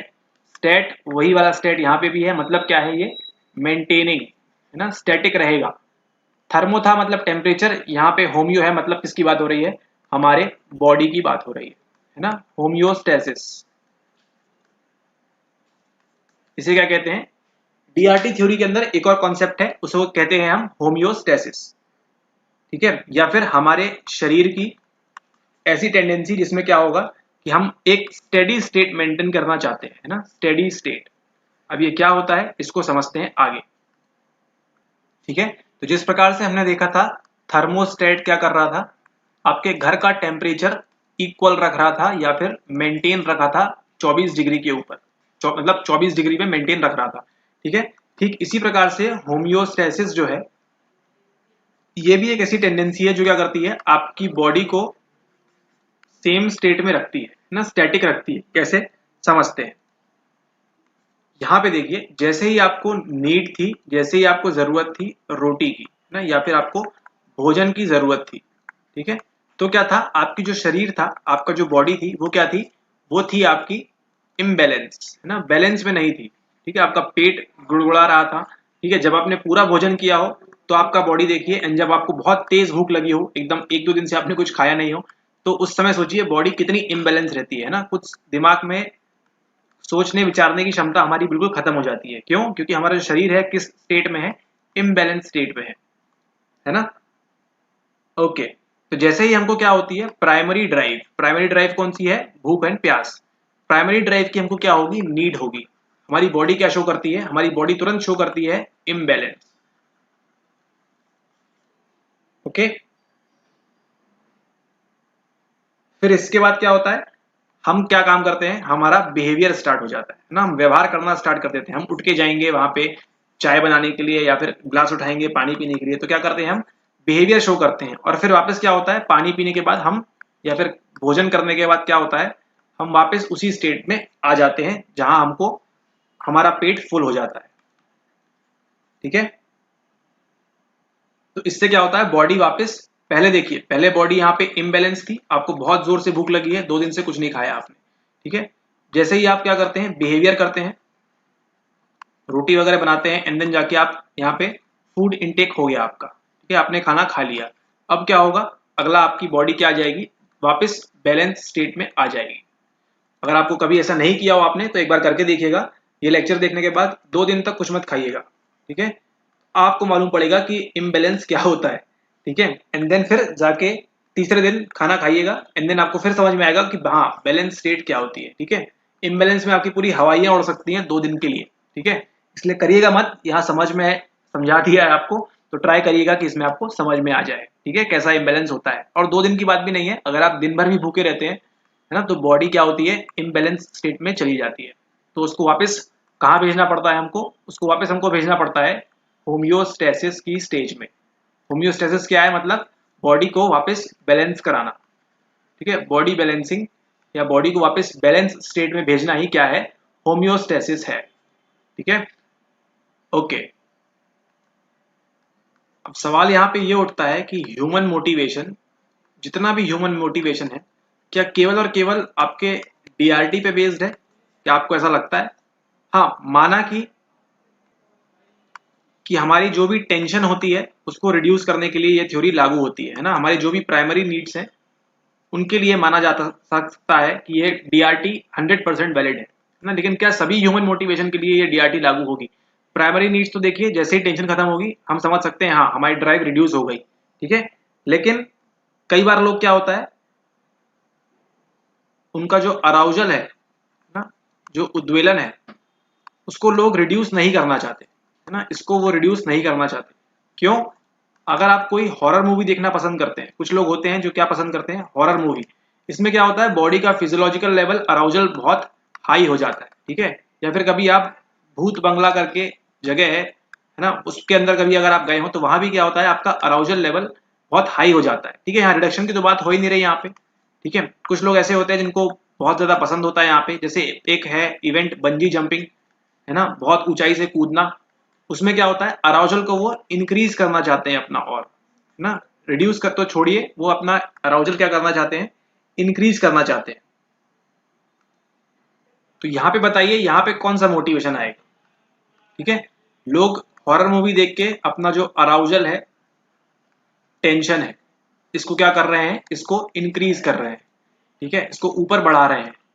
लेकिन हमारी थ्योरी क्या बात करती है, डीआरटी थ्योरी बात करती है हमको क्या करना है, ड्राइव अराउजल को, टेंशन को क्या करना है, रिड्यूस करना है। लेकिन टेंशन तो भैया यहाँ पे ऊपर बढ़ रहा है ना। हॉरर मूवी देख के आप लगातार कंजरिंग के सारे पार्ट देख लिए आपने, इंसीडियस के सारे पार्ट देख लिए, तो क्या हो रहा है, आप टेंशन बढ़ा दे रहे हैं। भले ही आपको रात में सोने में दिक्कत हो रही है फिर अकेले, ठीक है, आप लाइट जला के सो रहे हैं, लेकिन आप क्या कर दिया, अराउजल को, दिलन को बहुत हाई ले गए आप, ठीक है।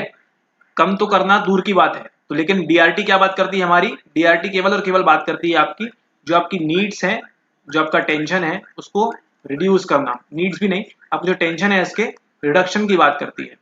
तो फिर बताइए, ये जो थ्योरीज हैं इनकी, मतलब ये जो अराउजल बढ़ा रहे हैं आप, इसके पीछे कौन सा मोटिवेशन है? यहाँ तो समझ में आ रहा है, ठीक है, चलिए, हमको मोटिवेशन इसलिए है क्योंकि हमको क्या करना है, टेंशन को रिड्यूस करना है, इसी के पीछे पूरा मोटिवेशन भाग रहा है हमारा प्राइमरी नीड्स में। लेकिन सेकेंडरी में देखिए क्या हो रहा है, यहाँ पे लोगों की इच्छा है कि हम अराउजल को बहुत हाई कर लें, है ना। इसके लिए क्या होता है, इससे हम कह सकते हैं कि लोगों की जरूरतें अलग अलग हैं, नीड्स भी डिफरेंट टाइप की है ना। अराउजल, उद्वेलन भी अलग अलग प्रकार का है ना, अंतर्नोद भी अलग अलग प्रकार का है, इंसेंटिव अलग अलग है, किसी को किसी चीज में मजा आता है, किसी को किसी चीज में मजा आता है, ठीक है। और साथ ही साथ इंपॉर्टेंस भी सबका अलग अलग है, ठीक है। आपको हो सकता है कि हॉरर मूवी देखने में मजा आता हो, उसमें आपको अराउजल मिलता हो, है ना, या फिर हो सकता है आपको अकेले रात में घूमने में अराउजल मिलता हो, ठीक है। तो सबकी क्या है, जरूरतें अलग अलग हैं, अलग अलग उद्वेलन होता है। हो सकता है आपको हॉरर मूवी देख के थोड़ा सा ही अराउजल होता हो, है ना, बंजी जंपिंग में आपको बहुत ज्यादा अराउजल होता हो, ठीक है, या फिर उद्वेलन होता हो, ठीक है। तो सब ये कह सकते हैं हम, मोटिवेशन के लिए कोई एक थ्योरी नहीं है अभी तक, ठीक है। दो थ्योरीज हमने कवर कर ली हैं। आगे हम देखेंगे एंट्री किसकी होगी, आगे एंट्री होगी आपके हार्वर्ड के एक साइकोलॉजिस्ट हैं जिनका नाम है डेविड सी मैक क्लीलैंड। इनकी एंट्री होगी अगली बार, है ना। ये बात करेंगे कुछ नहीं, आपके एन आर्क, एन पार, है ना, इसकी सब बातें करेंगे मिस्टर डेविड सी मैकक्लेलैंड, है ना। उनसे मिलेंगे हम आपसे अगले लेक्चर में, वो आपसे बात करेंगे पहले, देन फिर हमारी एंट्री होगी, ठीक है। ऑल राइट, तो मिलते हैं आपसे अगले लेक्चर में, तब तक के लिए पीरियड।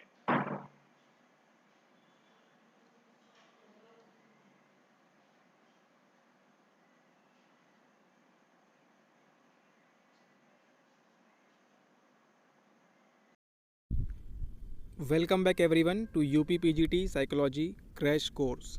तो अभी तक हमने 7 वीडियोस देख ली हैं। उन 7 वीडियोस के अंदर हमने कुछ प्रश्न भी सॉल्व किए हैं प्रीवियस ईयर क्वेश्चंस के। एंड इस मॉड्यूल M1 में अब ये लास्ट की वीडियोस हैं, ठीक है। तो आज हम देखने वाले हैं वीडियो नंबर 8, देन हम देखेंगे वीडियो नंबर 9 एंड उसके बाद हम देखेंगे वीडियो नंबर 10, ठीक है। तो हमारे पास हमको जो टॉपिक अभी पढ़ना है, स्टार्ट करना है, वो कौन सा है? वो है आपका मोटिवेशन, यानी कि आपकी अभिप्रेरणा। ठीक है, तो आपको ऑलरेडी हमने एडवांस बैच के लेक्चर दिए हैं, जिसमें आपने देखा किस प्रकार से हमारा जो मोटिवेशन है, हमारी जो अभिप्रेरणा है, ये किससे उत्पन्न होती है? हमारी ज़रूरतों से उत्पन्न होती है, मतलब हमारी नीड्स से उत्पन्न होती हैं। आपको किसी भी चीज़ को करने के लिए अगर आप मोटिवेटेड हैं, इसका मतलब कहीं ना कहीं क्या है, आपको उसकी ज़रूरत है। ठीक है, नीड सबसे पहले आएगा। ठीक है, ये इस बात का आप ध्यान रखिए, आपकी नीड, आपकी आवश्यकता सबसे पहले आएगी आपका मोटिवेशन स्टार्ट होने से पहले। ठीक है, इस बात का आप ध्यान रखें। तो चलिए आज का लेक्चर स्टार्ट करते हैं और देखते हैं हम मोटिवेशन के अंदर।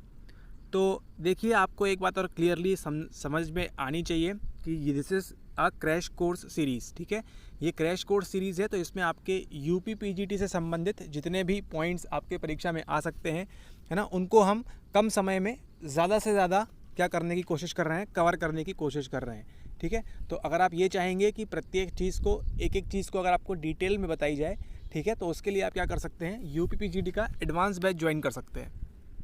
ऑलराइट, क्रैश कोर्स में आप इसलिए हैं क्योंकि आपके जितने भी टॉपिक्स हैं, उनमें से कोई भी टॉपिक आपने ऐसा ना हो कि परीक्षा के पहले सुना ना हो, या देखा ना हो, या समझा ना हो। ठीक है, तो इस क्रैश कोर्स का मूल उद्देश्य यही है कि आपको सारी चीज़ें बने। ठीक है, मतलब कहीं ना कहीं आपने उसको परीक्षा से पहले सुना हो, देखा हो, समझा हो। ठीक है, भले ही हो सकता है इसके दौरान आपको उतनी डीप अंडरस्टैंडिंग नहीं बन सकती जितनी आपकी एडवांस बैच पे बनेगी, बट स्टिल हम ट्राई करेंगे जितना ज़्यादा से ज़्यादा आपको प्रोवाइड कर सके चीज़ें। ठीक है, ऑलरेडी आपको कुछ चीज़ें प्रोवाइड की जा रही हैं, तो उसका ध्यान में रखते हुए चलिए हम स्टार्ट करते हैं। सबसे पहले हमने क्या देखा, हमने देखा मिस्टर क्लार्क हल के बारे में। ठीक है, क्लार्क हल जिन्होंने क्या बताया था, आपकी ड्राइव थ्योरी के बारे में बताया था। देन हमको क्या पढ़ना है, हमको पढ़ना है अब्राहम मास्लो के बारे में। ठीक है, तो अब्राहम मास्लो कब के हैं, अभी हम कह सकते हैं कंटेम्प्रेरी हैं। ठीक है, 1950-40 के आसपास इन्होंने अपनी थ्योरी जो है वो डेवलप की, जिसमें क्या बात करते हैं कि हमारी आवश्यकताएं पहले क्या होंगी, पहले हमारी फिजिकल होंगी। ठीक है, फिर सेफ्टी की नीड्स आएंगी, है ना, सुरक्षा की आवश्यकता होगी, उसके बाद अपनी एस्टीम नीड्स वगैरह होंगी, है ना, बिलोंगिंगनेस की नीड्स होंगी। ये सब बात करते हैं कौन, मिस्टर अब्राहम मैस्लो। फिर इसके अंदर हमको पढ़ना है डेविड मैक्क्लीलैंड, है ना, इन्होंने भी बताया है जो आपका सामाजिक अभिप्रेरणा है आपके सिलेबस के अंदर, उसके बारे में इन्होंने बताया है डेविड मैक्क्लीलैंड ने कि और क्या क्या आवश्यकताएं हो सकती है। केवल खाना ही आवश्यकता है क्या?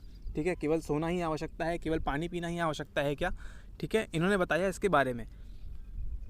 फिर हम बात करेंगे व्रूम की, है ना, इनकी थ्योरी के बारे में डिस्कस करेंगे। फिर हम देखेंगे एल्डरफर की, और फिर हम देखेंगे हर्जबर्ग की थ्योरी के बारे में। ठीक है, तो इन लोगों ने क्या क्या बताया है, किसके बारे में, केवल और केवल मोटिवेशन के बारे में।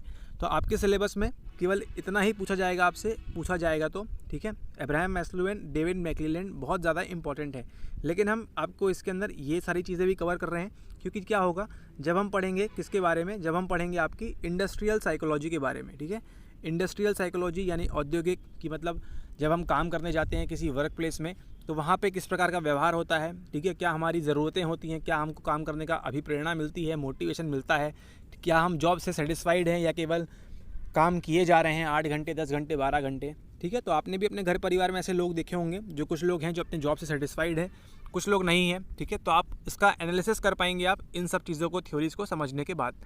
ठीक है, कि किस प्रकार से मोटिवेशन कार्य करता है। ऑलराइट, ओके, तो चलिए स्टार्ट करते हैं। क्लार्क हल को आप ऑलरेडी देख चुके हैं, और एनसीईआरटी में आपने अब्राहम मैस्लो को भी कवर कर लिया है। ठीक है, चलिए स्टार्ट करते हैं।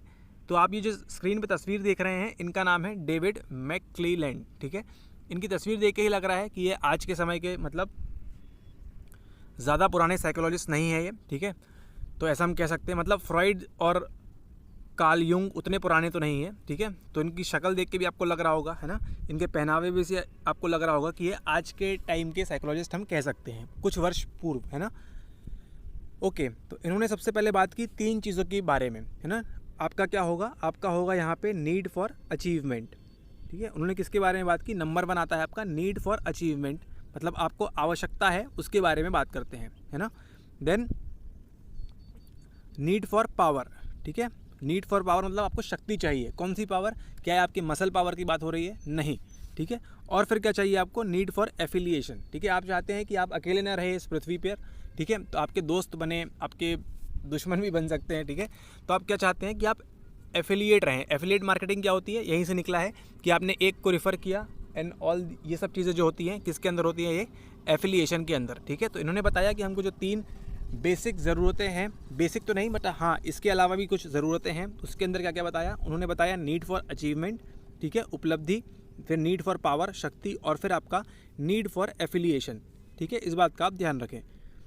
सबसे पहले बताया शक्ति अभिप्रेरक के बारे में, यानी कि क्या चाहिए हमको यहाँ पे, पावर चाहिए। जितने भी आपने देखे होंगे नेता लोग जो होते हैं, ठीक है, इनमें क्या हाई होता है, शक्ति चाहिए इनको। ठीक है, अब आपने कभी सुना है कि नेता की सैलरी बहुत ज़्यादा होती है, नेता के पास बहुत सारे पैसे होते हैं, या हकीकत में होते हैं बट स्टिल ऑन पेपर ऐसा कुछ नहीं होता। ठीक है, लेकिन क्या करना चाहते हैं वो दबाव बनाना चाहते हैं बाकी लोगों के ऊपर, उनके डिसीजन मेकिंग के ऊपर। ठीक है, तो इसलिए क्या चाहते हैं, वो शक्ति चाहते हैं कि हाँ अगर मैं एक पावरफुल आदमी बन गया तो लोग मेरी कमांड को ओबे करेंगे। ऐसे ही शक्ति अभिप्रेरक क्या होता है, जब आप क्लास में मॉनिटर बनाए जाते हैं तो आपके पास क्या दे दी जाती है, कुछ पावर्स आपके पास दे दी जाती है। ठीक है, तो वो बात करते हैं कि कुछ मनुष्यों में क्या होता है, शक्ति अभिप्रेरणा बहुत ज़्यादा होती है, यानी नीड फॉर पावर है ना, उनको पावर के भूखे होते हैं वो। ठीक है, तो ऐसा हम कह सकते हैं जो भी लोग जुडिशरी होते हैं, मतलब सॉरी जुडिशरी नहीं, जो भी लोग लेजिस्लेटिव बॉडीज़ होती हैं, ठीक है, जो भी मतलब नेता वगैरह, पार्षद, MP, MLA ये सब होते हैं, इनको क्या किसकी आवश्यकता होती है, किस चीज़ की भूख होती है, इनको भूख होती है आपकी नीड फॉर पावर, है ना, शक्ति चाहिए उनको। मनी से मतलब नहीं है उनको, किससे मतलब है, पावर से, कि मैं वो यहाँ पे खड़े हो जाएंगे, वहाँ से उनके सारे काम हो जाने चाहिए, भले ही वो लीगल हो या इलीगल। ठीक है, ओके। देन अगला आता है हमारे पास, अगला है हमारे पास संबंधन अभिप्रेरक, यानी कि नीड फॉर एफिलिएशन। आप ये नहीं चाहते कि आपने एग्ज़ाम पास कर लिया तो आप अकेले रह जाए। ठीक है, आप चाहते हैं कि आपके माता पिता आपके आसपास रहें, आपके दोस्त, भाई बहन, बंधु, जो भी लोग हैं आपके पास में रहें। ठीक है, तो ये बताते हैं कि हमको संबंध बनाना भी हमको क्या लगता है, अच्छा लगता है। ऐसे हम एक अलोन हिमालय में जैसे जाते हैं उस प्रकार से हम नहीं रह सकते। ठीक है, तो ये भी क्या है, हमारा मोटिवेशन इस प्रकार भी काम करता है। ठीक है, यहाँ पे क्या था हमारा मोटिवेशन, शक्ति, हमको क्या चाहिए, हमको पावर चाहिए, इसलिए हम मोटिवेटेड हैं, इसलिए हम इस प्रकार के काम कर रहे हैं। यहाँ पे हमको क्या चाहिए, हमको संबंधन बनाना है ना, हमको नीड फॉर एफिलिएशन, लोग हमको पूछें, परखें आपकी तबीयत कैसी है, आपने खाना खाया या नहीं, ये सब चीज़ों के बारे में इन्होंने बताया संबंध अभिप्रेरक के अंदर। फिर अगला आता है उपलब्धि अभिप्रेरक, यानी कि नीड फॉर अचीवमेंट। कुछ लोग जो होते हैं वो किसके अंदर बहुत हाई होते हैं, आपके उपलब्धि अभिप्रेरण के अंदर। यहाँ पे आपके उपलब्धि अभिप्रेरक से क्या मतलब है, मतलब आपका अचीवमेंट मोटिवेटर या मोटिवेशन, मतलब आपको इससे मतलब नहीं है कि आपके पास सैलरी की अगर हम बात करें, कि अगर आप मान लीजिए एक आर्टिस्ट हैं आप, ठीक है, आप एक कलाकार हैं, ठीक है, तो कलाकार को आपने अधिकतर देखा होगा, जो थिएटर आर्टिस्ट वगैरह लोग हैं वो क्या करते हैं, उनको सैलरी से कोई बड़ा ज़्यादा मतलब नहीं होता है ना, वो चाहते हैं कि हाँ उनका नाम पेपर के अंदर आए, है ना, वो टेलीविज़न में आए, है ना, ये सब चीज़ें उनको पसंद आती हैं। इसका मतलब कहीं ना कहीं वो उपलब्धि अभिप्रेरक के ऊपर क्या है, हाईली डिपेंडेंट है ना, उनका मोटिवेशन कहाँ से आता है कि उनको उपलब्धि चाहिए है। ठीक है, जितने भी लोग आप देखते हैं गिनीज वर्ल्ड ऑफ रिकॉर्ड्स, है ना, तो ऐसा नहीं है कि उनको मनी के लिए कर रहे हैं वो, ठीक है, अपने बाल बढ़ा रहे हैं, ठीक है, लंबे लंबे बाल कर रहे हैं, या फिर 10 कारों के नीचे से निकल के जा रहे हैं स्केटिंग करते हुए, ठीक है, या फिर माउंट एवरेस्ट पे चढ़ रहे हैं, ठीक है, दिन में चढ़ रहे हैं, रात में चढ़ रहे हैं, ठीक है, उनको खाने पीने के लिए सब चीज़ें उपलब्ध हैं, है ना, लेकिन फिर भी ऐसे लोग कर रहे हैं ऐसी चीज़ें। ठीक है, किसी को मार्स पे जाना चाहता है कोई, ठीक है,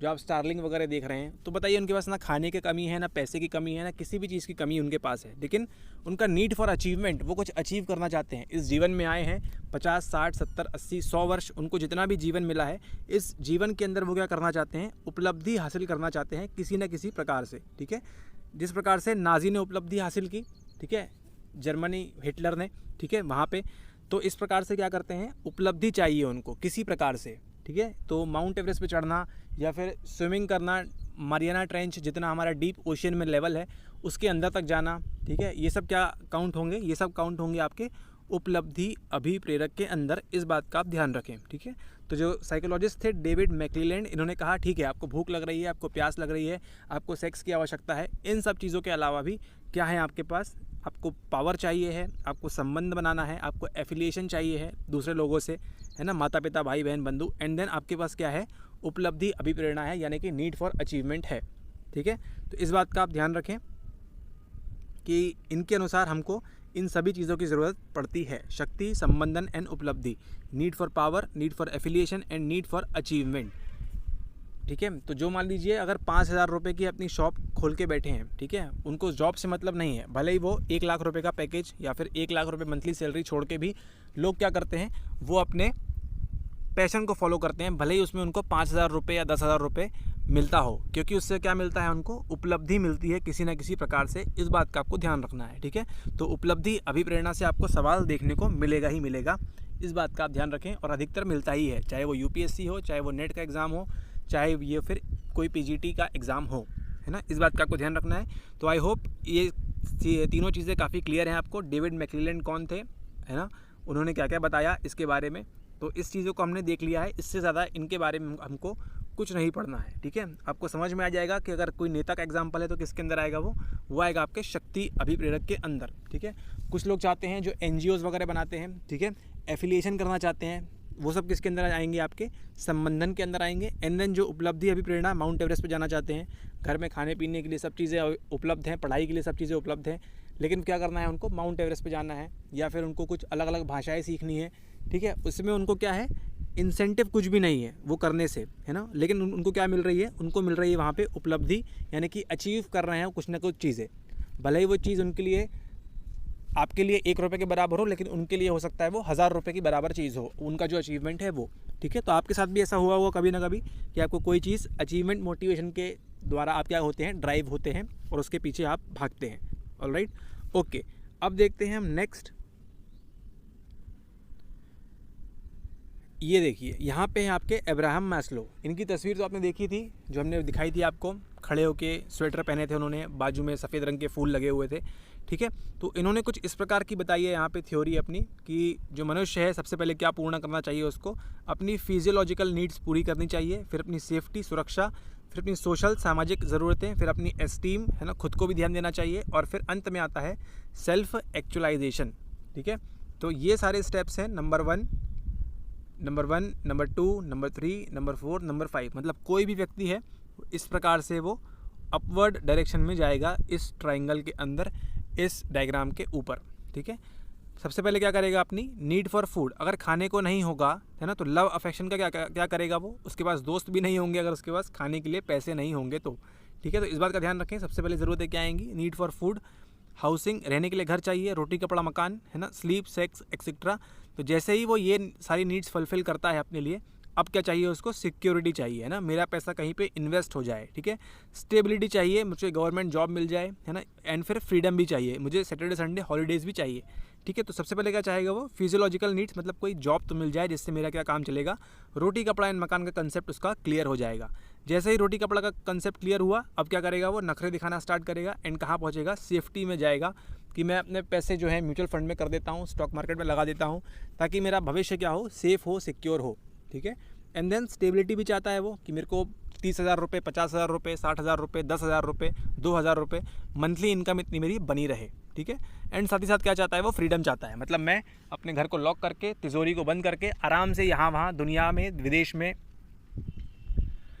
अपने देश में घूमता रहूं, ठीक है। देन क्या चाहिए उसको, अब चाहिए उसका अगला आता है सोशल नीड्स, है ना, सामाजिक ज़रूरतें उसकी आ गई। अब क्या चाहिए उसको, कोई प्यार करने वाला चाहिए, कोई अफेक्शन शो करे, है ना, माता पिता, दोस्त, भाई बहन, बंधु, है ना, वो चाहता है कि अप्रूवल मिले उसे, ठीक है, जो वो कह रहा है लोग उसको अप्रूव करें। फ्रेंड्स बनाना चाहता है वो, एंड एसोसिएशन चाहता है, मतलब यहाँ पे क्या चाह रहा है वो, सोशल मीडिया का इस्तेमाल करते हुए, ये सब चीज़ें आजकल चल रही हैं वो, है ना, लेकिन हमको क्या करना चाहिए, रियल लाइफ में इसको हमको इम्प्लीमेंट करना चाहिए, एंड हमारे समाज में हमको इन सब की ज़रूरत होती है। फिर अगला आता है आपका एस्टीम नीड्स, है ना। अब ये क्या चाहता है यहाँ पे, अब वो चाह रहा है यहाँ पे उसको क्या करें, उसके कामों को अकम्प्लिश किया जाए, है ना, उसको रिस्पेक्ट किया जाए समाज में, सोसाइटी में, जहाँ भी वो रह रहा हो, ठीक है, उसको लोग अटेंशन दें, है ना, उसकी तारीफ़ करें, अप्रिशिएट करें, ये सब चीज़ें आती हैं उसके बाद, ठीक है।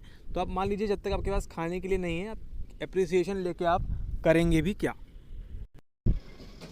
फिर यहाँ पे एंड में आता है आपका सेल्फ एक्चुअलाइजेशन, है ना, यानी कि अपने स्वतः की आपूर्ति, सेल्फ फुलफिलमेंट। फिर क्या चाहेगा वो, ग्रोथ चाहेगा, ग्रोथ कौन सी, खुद की, सेल्फ की ग्रोथ चाहेगा। एंड देन लर्निंग करेगा, एंड मॉरलिटी की, मॉरल वैल्यूज़ वगैरह उसके अंदर आ जाएंगी, ठीक है। तो इस बात का को ध्यान रखना है। अंत में जाएगा वो सेल्फ एक्चुअलाइजेशन में।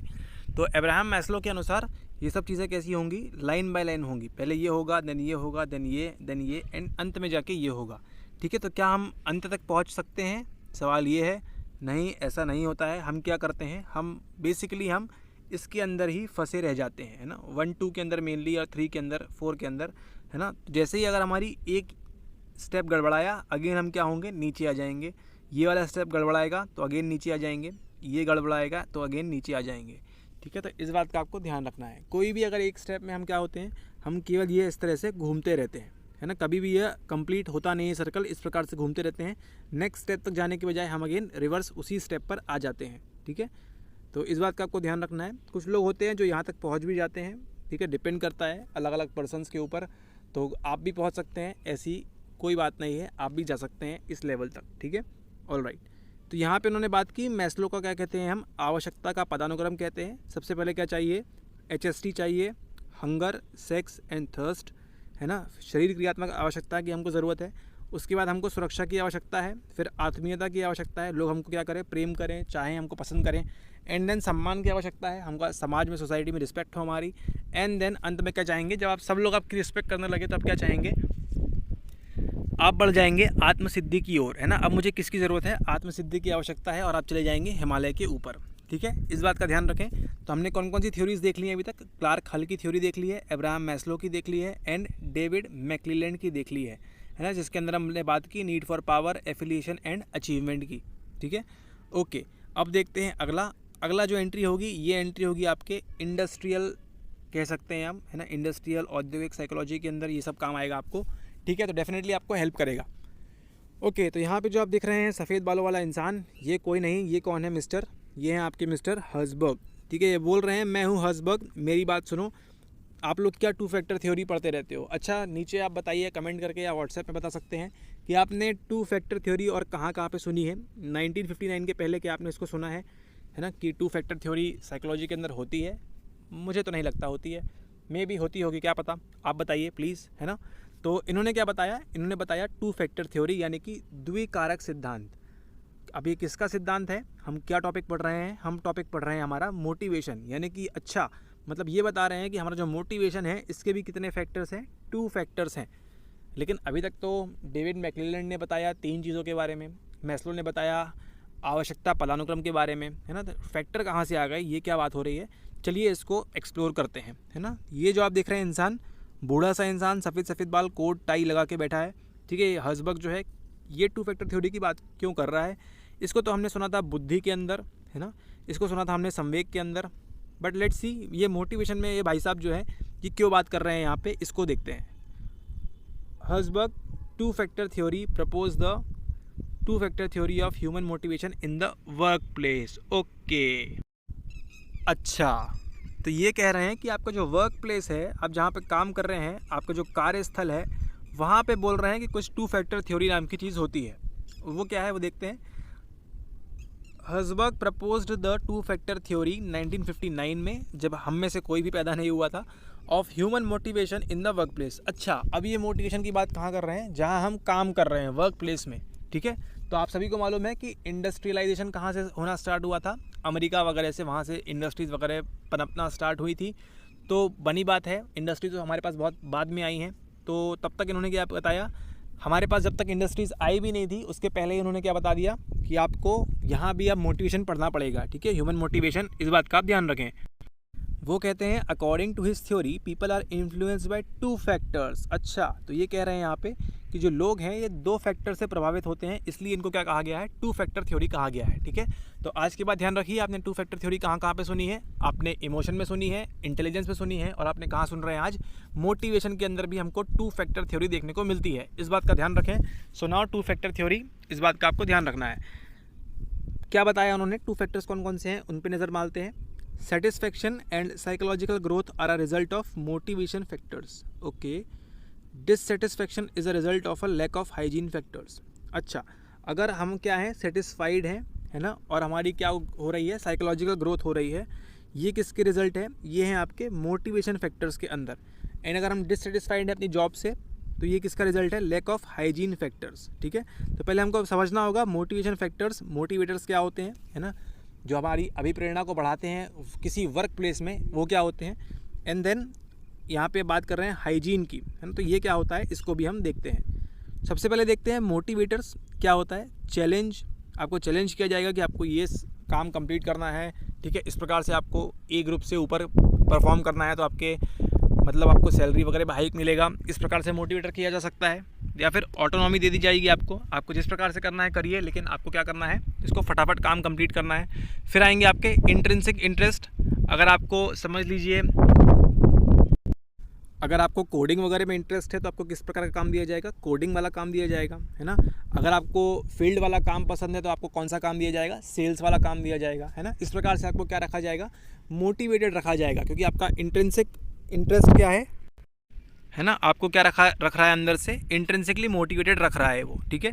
और आपको क्या दिए जाएंगे, क्रिएटिव अपॉर्चुनिटीज़, कि अगर आपने मान लीजिए इतने समय में इतना काम कंप्लीट किया तो आपको ये फ़ायदा होगा, ठीक है।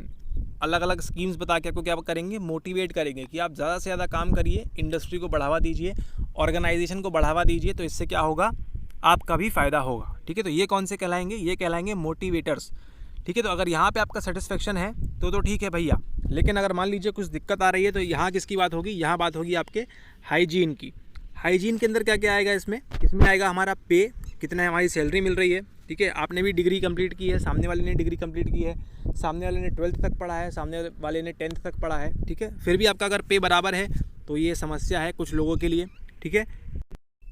यहाँ पे आपके हाइजीन के अंदर आपको कुछ फ्रिंज बेनिफिट्स भी दिए जाएंगे, है ना। आपका रिलेशनशिप कैसा है दूसरे कोवर्कर्स के साथ, ठीक है, चाहे वो महिला हो पुरुष हो, आप उनको घूरते हैं या उनको अलग निगाहों से देखते हैं या फिर उन पे आप तंज कसते हैं, ठीक है। तो ये सब आएगा किसके अंदर, आपके हाइजीन के अंदर आएगा।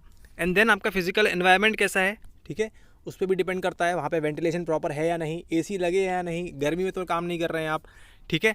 और फिर सुपरवाइज़र एम्प्लॉय का रिलेशन किस प्रकार से है ना, क्या आपको बहुत ज़्यादा काम करवाया जा रहा है, ठीक है, आपसे काफ़ी ज़्यादा सेल्स करवाई जा रही है, आपको बहुत सारी वेबसाइट बनाने को दी जा रही है, आपसे बहुत सारी कोडिंग कराई जा रही है, ठीक है। जितना आपने जीवन में कभी कोड नहीं किया उतना आपसे सुपरवाइज़र जो है कोड करा रहा है, ठीक है। तो ये सब क्या होगा, जैसे ही आपको यहाँ पर डिससेटिस्फेक्शन होगा तो क्या होगा, आपका लैक ऑफ हाइजीन फैक्टर्स, ठीक है। तो ये जो 2 फैक्टर थ्योरी है किसकी, मिस्टर हर्जबर्ग की, ठीक है। आप समझ गए, मतलब हमारा जो मोटिवेशन है 2 फैक्टर्स पे इन्फ्लुएंस होगा, 2 फैक्टर्स पे। पहला कौन सा है, हाइजीन, एंड दूसरा कौन सा है, मोटिवेटर्स, ठीक है। अगर मान लीजिए कोई काम है आपको चैलेंजिंग नहीं लग रहा, ठीक है, आप सिंपल आपको दे दिया, डेटा एंट्री आपको करनी है, अब आप लगे हुए हैं, 1 दिन कर लेंगे, 2 दिन कर लेंगे, 3 दिन कर लेंगे, बट एक समय आएगा जब क्या होगा, काफ़ी ज़्यादा मोनोटनी हो जाएगी, है ना। एक प्रकार का काम करते करते आप क्या होंगे, ऊब जाएंगे, कोई चैलेंज ही नहीं है इसमें, ठीक है। और आप ध्यान रखें, किसी भी प्रकार के ऑनलाइन डेटा एंट्री फ्रॉड का शिकार आपको नहीं होना है, ओके। तो ये था डिस्क्लेमर, ठीक है। फिर अगर आपको उस काम में इंटरेस्ट ही नहीं है तो बनी बात है, आप जॉब छोड़ देंगे। कितने सारे लोगों का एग्जांपल देखा है हमने कि अच्छी जगह पे जॉब कर रहे हैं, गूगल में, फेसबुक में, पता नहीं दुनिया जहां में काम कर रहे हैं, फिर भी क्या है, सेटिस्फाइड नहीं है, ठीक है, सेटिस्फाइड नहीं है। उनका नीड फॉर मनी हो सकता है कि हाँ उनको पैसा चाहिए, लेकिन अंदर से जब क्या है, इंट्रिंसिक इंटरेस्ट उनके सेटिस्फाइड नहीं है।